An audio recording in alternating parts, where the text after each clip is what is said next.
વિદ્યાર્થી મિત્રો, રાષ્ટ્રીય શિક્ષા નીતિ અંતર્ગત આપણે શિક્ષણના ક્ષેત્રમાં અને સંશોધનના ક્ષેત્રમાં ઘણો બધો મોટો બદલાવ આવી રહ્યો છે અને આ સંદર્ભમાં યુજીસીએ હમણાં એક ઘણો મોટો ઇનિશિયેટિવ લઈને આપણે ત્યાં જે 4 વર્ષનું યુજી પ્રોગ્રામ કરવાની જે એને ભલામણ કરી છે અને એ સંદર્ભમાં જે વિદ્યાર્થી 4 વર્ષનું યુજી પ્રોગ્રામ કર્યો હશે એ વિદ્યાર્થીને એ નેટ માટે સીધા પ્રવેશને પાત્ર ગણાશે, એ નેટની પરીક્ષા આપી શકશે, જેથી વિદ્યાર્થી સીધો પીએચડીમાં પ્રોગ્રામમાં જોડાઈ શકે.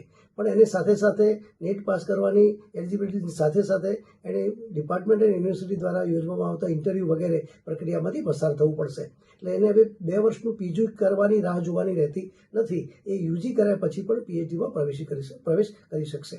અને એમાં પણ કેટલાક જે ક્રાઇટેરિયા છે, જેઆરએફ છે, આસિસ્ટન્ટ પ્રોફેસર છે અને બાકીના જે એનો જે સ્કોર છે એ સ્કોરને આધારે પણ એને પીએચડીમાં પ્રવેશ મળશે. આ જે નિર્ણય છે યુજીસીનો એ ખરેખર આવકારદાયક છે અને યંગ વિદ્યાર્થીઓ માટે, યુવા સ્કોલર માટે, યુવા રિસર્ચર માટે બહુ આવકારદાયક આ પગલું છે. અને અમે સરદાર પટેલ વિશ્વવિદ્યાલય દ્વારા એને આવકારીએ છીએ અને વિદ્યાર્થીઓને આ એવી જાણ પણ અમે કરીએ છીએ. જે વિદ્યાર્થી યુજીમાં 4 વર્ષ કરીને આવશે એને સીધો પીએચડીમાં પ્રવેશ મળશે.